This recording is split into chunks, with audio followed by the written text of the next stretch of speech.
In 1929, one ordinary day erased more than $200 billion from America. That money used to be houses, college plans, wedding rings, and groceries that actually filled a paper bag. That morning, a man in New York kissed his wife goodbye and said, "Don't worry, I'll fix the roof this spring." That night, he came home silent, because the money for the roof, the house, and the future had vanished in a single day, somewhere else. A bank door stayed locked that evening, and a man counted his coins on the kitchen table, realizing they wouldn't reach the rent. There was no war outside the window, no soldiers in the streets, no buildings on fire, just numbers falling on a screen, and lives falling with them. So, here's the real question. How does a country destroy itself without an enemy? And here's the uncomfortable part. If you were there, would you have seen it coming?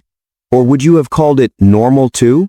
Most people think they already know, so they point at the stock market and call it one bad day, one big crash. But easy stories are usually wrong, because markets don't kill country, systems do. The market didn't invent the pain, it just delivered the receipt. Now put yourself there. It's 1,929. You walk past a shop window glowing with new radios. The salesman smiles and says, "Why wait? Pay later." Everybody does. At dinner, your neighbor leans over and whispers, "I bought some stocks today. Easy money. You should try it." You don't feel stupid or reckless. You just feel normal. Cities glow with light and music. Factories roar, and radios sing in millions of homes. Money doesn't feel dangerous. It feels friendly. People don't wake up thinking, "Today I will ruin the economy." They wake up thinking, "Everyone else is moving forward. I don't want to be left behind." That's how collapses really begin. Not with villains or evil plans, but with hope moving faster than understanding. The Great Depression didn't start with panic. It started with confidence, the kind that says, "This time is different." If you remember only one line from this story, make it this: the market didn't cause the Great Depression, it showed the X-ray. Because long before the crash, the system was already sick. By the end of this video, you won't just know what happened. You'll see money differently, and maybe you'll notice the warning signs before the system ever prints your name on the bill. Rewind the tape, not to panic, not to fear, but back to the party, the early 1920s, when the war is over and America feels like the future just moved in. Factories that once made tanks now make toasters, vacuum cleaners, and refrigerators so shiny they make old iceboxes look like they belong in a museum. In New York, steel frames climb the sky, elevators carry people upward, and the skyline starts to look like a city trying to outrun its own shadow. In car factories, Henry Ford changes the rules of time. What used to take 12 hours now takes 90 minutes. Model Ts roll out one after another. Streets fill with cars. Gas stations pop up, then oil, steel, and rubber rush in behind them like a parade that never ends. America isn't just growing, it's revving. By 1929, more than 10 million homes have radios. That means 10 million living rooms now glow at night with sound, where families sit close and listen to voices like Al Jolson slide through the air. Jazz becomes the Wi-Fi of the 1,920 seconds, loud, everywhere, and nobody really knows how it works. They just know life feels empty without it. In the cities, money feels alive, stores are bright, streets are busy, and windows are full of things people didn't know they needed until they saw them shining under glass.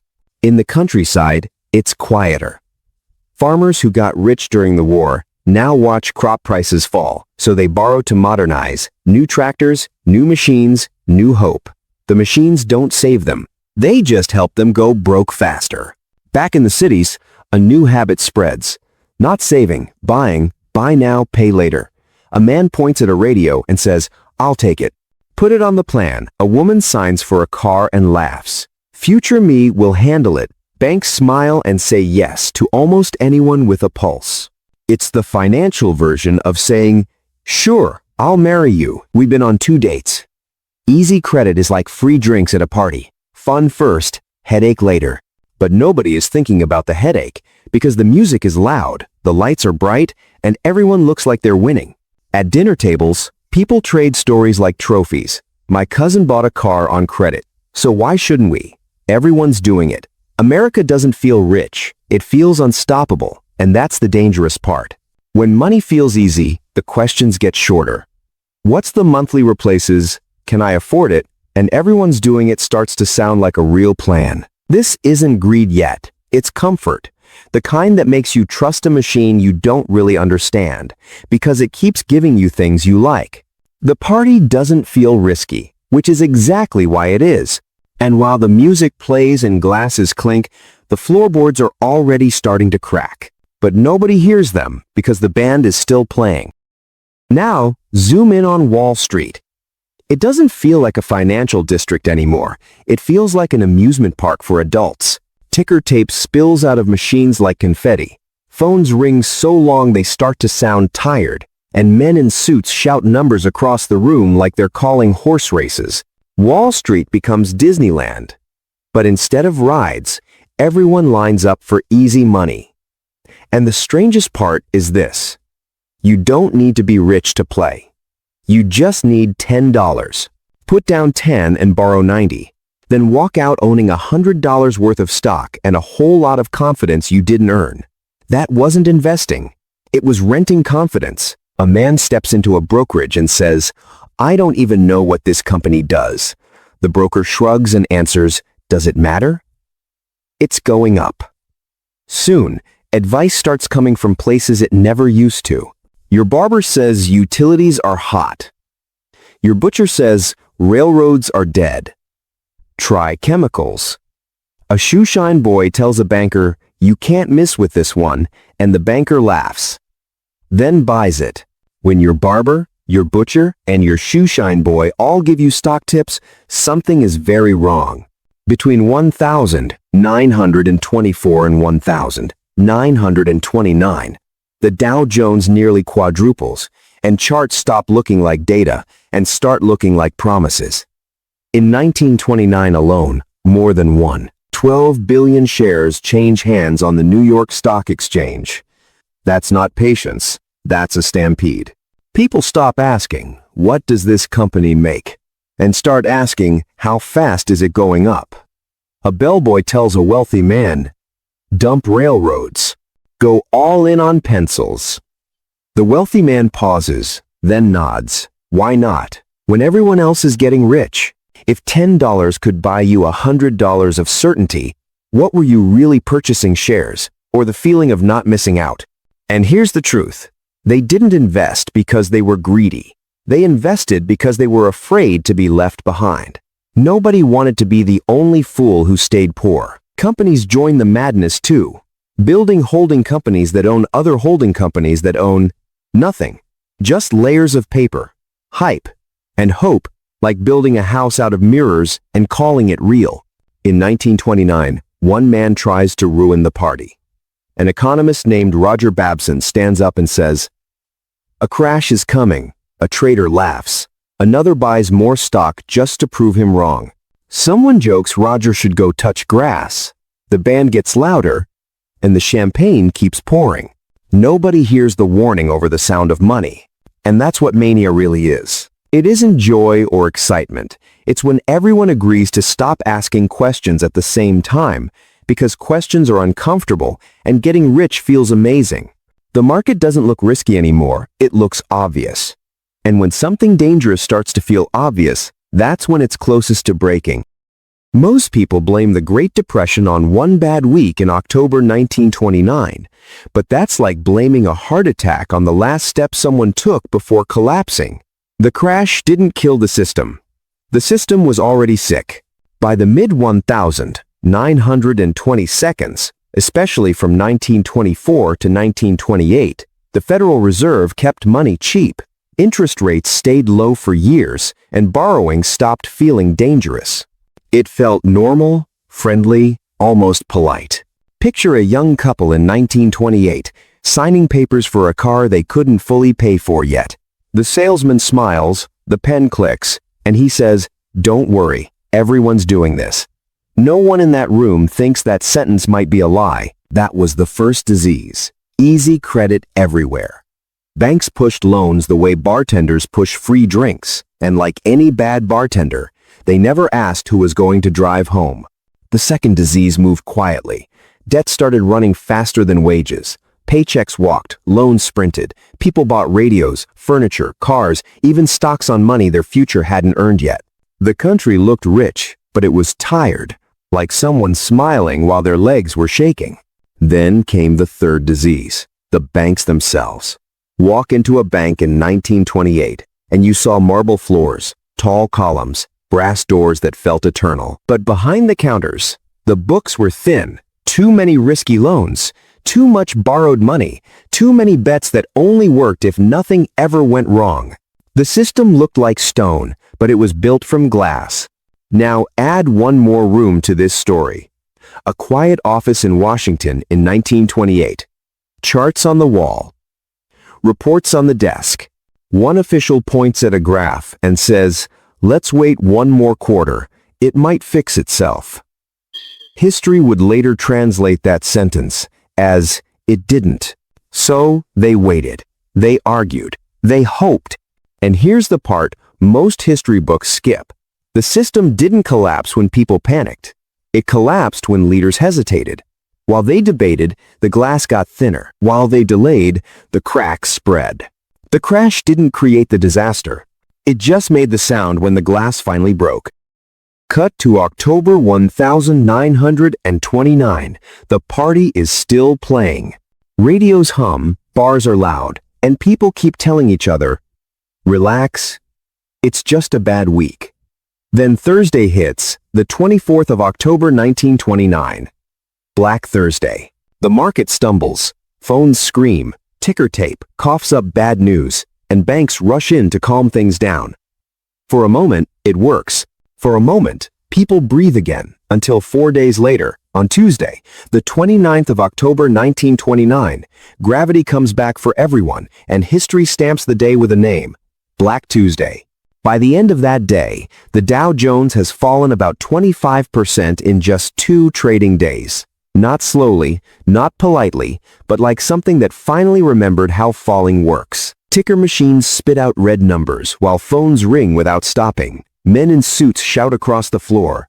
Some faint, some cry, and some just stare like the room has stopped speaking their language.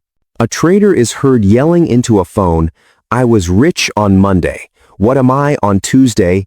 That day alone, about $14 billion vanishes, over $200 billion in today's money. Not theory, not charts, but homes, savings, college dreams, and retirement plans erased in real time. Outside the New York Stock Exchange, people gather in silence. Some hold hands. Some look at the ground like it might explain what just happened, and some just stand there trying to remember what their lives looked like yesterday. The Roaring Twenties didn't end politely. It face-planted into a brick wall while carrying everyone's future, and then came the margin calls. Remember those $100 stocks bought with $10? Now brokers wanted the other $90. Immediately, people ran to sell, but everyone else was running too, and prices fell faster than panic could explain. One man shouts across the floor, "Sell everything, except my suit. If I'm going broke, I'm doing it in style." Turns out, gravity doesn't accept apologies. People blamed the fall. They should have blamed the climb, because the crash didn't feel like a story ending. It felt like a door opening to something much darker waiting behind it. The crash was loud, but what followed was a kind of quiet that made every kitchen clock sound like an accusation. Between 1929 and 1932, the Dow didn't just fall. It lost about 89% of its value, and it wouldn't reach its old high again until 1954. But numbers don't feel pain. People do. More than 5,000 banks collapsed. 13 million Americans lost their jobs, about 1 in 4 people who wanted to work. In cities like Detroit, factory gates stayed shut. In Chicago, bread lines stretched so long they started to look like streets. Industrial production fell about 45%. New home construction dropped nearly 80%. But the real story wasn't in charts. It was in kitchens where fathers stared at plates that were suddenly too big for the food on them, then looked at their children and said quietly, "I'm sorry, I don't know how to fix this." It was in classrooms where teachers watched kids faint, not from boredom, but from hunger. One teacher in Street Lewis remembered a boy waking up on the floor and asking, "Do we still get lunch today?" It was in jewelry shops where wedding rings slid across glass counters. One man whispered, "I bought this for love. Now I'm buying bread." Banks tried to sound calm. "Your money is completely safe," they said, "the way a sinking ship says, we're still floating." And when your savings are gone, suddenly, minimalism isn't a lifestyle. It's just your life. Back then, financial freedom meant being free of money. This is how bad systems work. They don't send the bill to the people who built them. They send it to the people who trusted them. Bad systems always send the bill to ordinary people. And here's the part that's easy to forget. Most people in 1929 weren't stupid or evil. They were hopeful in the most ordinary way, believing the future would be kind, that work would be enough, and that the system wouldn't punish them for trusting it. By 1931, just when it felt like nothing could get heavier, the sky decided to join in. Across Oklahoma, Kansas, and Texas, the wind stopped being weather and started becoming a weapon. Years of hard farming had stripped the land bare. The rain had stopped, the soil had cracked, and when the wind finally came, the ground learned how to fly. They called them black blizzards. Walls of dust rose so high they erased the sun, turning noon into midnight and sending chickens to roost at lunchtime. One farmer said, "Even the sun forgot to show up today." People tied wet cloth over their faces and still coughed brown. One child in Oklahoma asked, "Mom, why is the sky dirty?" And she said, "Just breathe through the cloth, sweetheart." Crops disappeared, livestock suffocated, and houses filled with dust like someone was pouring the earth inside. And people ran, not for gold, not for dreams, but because the dust gave them no choice. Families packed everything they owned into cars that barely started and pointed west. California or bust, the sign said. But for many, it was just bust, as they drove through dust storms with one hand on the wheel and one hand over a child's mouth, hoping the air would last long enough. They weren't moving for dreams. They were running from dust, because dust has a way of turning tomorrow into a deadline. For a moment, the country didn't need numbers. It needed to breathe, and to remember that sometimes the system fails first, and then the land follows. When money breaks, trust breaks next. President Herbert Hoover went on the radio telling America the economy was fundamentally sound, but outside the microphones, people were building shacks from scrap wood and cardboard. They called them Hoovervilles, whole neighborhoods named after a man who kept saying everything was fine. In New York, in Chicago, in Street Lewis, families slept under newspapers and tin roofs, while politicians used confident words like blankets. His words were warm. The streets were not. In one Hooverville, a man looked at a row of tents and asked, "Is this really America now?" In 1932, thousands of World War I veterans marched to Washington.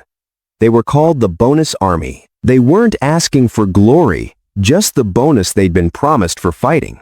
They built camps near the Capitol and waited. Congress said no. Hoover said no. And then the army came. Tear gas rolled in, fires lit up the camp, and families ran through smoke. One veteran shouted, "I fought for this country," and another answered, "We didn't march for medals. We marched for food." Trust didn't just crack. It snapped. As banks failed and leaders hesitated, people looked for heroes anywhere they could find them. Gangsters like John Dillinger and Bonnie and Clyde became folk legends not because they were good, but because they robbed the same banks that had just robbed everyone else. When systems collapse, morality gets blurry. Socialist rallies grew. Communist recruiters found new ears. Not because people love theory, but because hunger makes any promise sound reasonable. When money breaks, trust breaks next. America didn't fall because people stopped working. It fell because the machine rewarded the wrong behavior. By March 1933, the country was exhausted. Then Franklin Delano Roosevelt stood in front of a frightened nation and said, "The only thing we have to fear is fear itself." It wasn't magic, but for the first time, it sounded like someone was talking to them, not at them. People leaned closer to their radios. One woman said, "At least someone sounds like they know we're here." FDR didn't wait. Banks were shut down, inspected, and reopened under new rules. The FDIC was created so your money wouldn't vanish overnight again. The SEC was born to keep Wall Street from playing roulette with other people's lives. Young men were handed shovels instead of speeches. The Civilian Conservation Corps put them to work, planting trees and building parks. The Works Progress Administration hired millions to build roads, bridges, schools, and post offices. The Tennessee Valley Authority brought electricity to towns that had never seen a light switch. Hope didn't come as a speech. It came with a shovel. People who had stood in bread lines now stood on scaffolding, lifting steel into the sky and dirt out of the ground. Rules aren't anti-market. They're anti-collapse. America didn't rise by believing harder. It rose by changing the rules. So here's the uncomfortable question. What rules today are we pretending we don't need until the bill shows up? It didn't feel like a miracle. It felt like work, dirty hands, tired backs, slow progress. But for the first time in years, the machine wasn't eating its own. It was learning how to carry them again. By the late 1920 seconds, people didn't think they were gambling. They thought they were just keeping up, living in a world where money felt easy, fast, and friendly, like a party where nobody asked who was paying. Easy credit was the free drinks of the decade. Fun first, headache later. And just like any party, the music always sounds loudest right before it stops. That's what most people miss. The crash didn't create the disease. It showed the X-ray. Every bubble is a party on the ceiling. Until gravity remembers you. Credit is caffeine. It makes you feel rich first and tired later. Think about a normal week. The 0% APR banner. The buy now, pay later button. The group chat where everyone suddenly has a can't miss trade. None of it sounds like panic until one day it does. So here's what to watch for. Not in history books, but in your own life. When money gets easier than work. When debt grows faster than paychecks. When people invest in things they don't understand. And when everyone says, relax, this time is different. That's not confidence. It's déjà vu wearing new clothes, so say this once and keep it. The market didn't cause the depression. It just showed the X-ray. Every collapse looks different, but they all wear the same skeleton. In this story, you're not the villain. You're the bill. In 1934, in Ohio, call him Frank. He's a composite of thousands of stories, and he stood in line for soup every morning. He used to own a small grocery store, and after the crash he sold the shelves, then the counter, and finally his wedding ring. One day, his son asked, "Dad, are we poor now?" Frank looked at the empty bowl and said, "No, son, we're just early." Frank wasn't reckless. He wasn't evil. He trusted, and the system sent him the bill. Some people lived long enough to see the system fixed, some didn't, but all of them paid so you wouldn't have to, if you remember. So when you see easy credit everywhere, remember the 1,920 seconds. When prices rise faster than paychecks, remember how it ended. When everyone says, this time is different, remember 1,929. Somewhere in the 1,930 seconds, a man folded his last dollar and put it back in his pocket, not to spend it, but just to remember what it felt like to have one. They paid to learn this lesson. And the question is whether you remember it or make someone pay it again. The Great Depression wasn't just history. It was a warning, and it still hasn't expired.